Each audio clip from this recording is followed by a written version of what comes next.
All my friends, they're different people, anxious like the ocean in a storm. When we go out, yeah, we're electric, coursing through our bodies till we're warm. And why mess up a good thing, baby?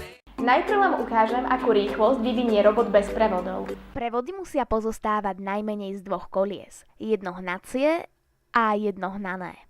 Prevody slúžia pri premene točivého momentu a rotačného pohybu. Náš robot má prevod pozostávajúci z dvoch prevodov. K vyjadreniu, akú rýchlosť vyvinú prevody, slúži prevodový pomer. Je vyjadrený malým i. Rovná sa podielu otáčok hnacieho kolesa otáčkami hnaného kolesa. Ak je i väčšie ako 0, prevod pôjde do väčšej rýchlosti. Ak je i menšie ako 0, prevod pôjde do nižšej rýchlosti. My life be like, yeah. My life be like, yeah. Yeah. My life be like.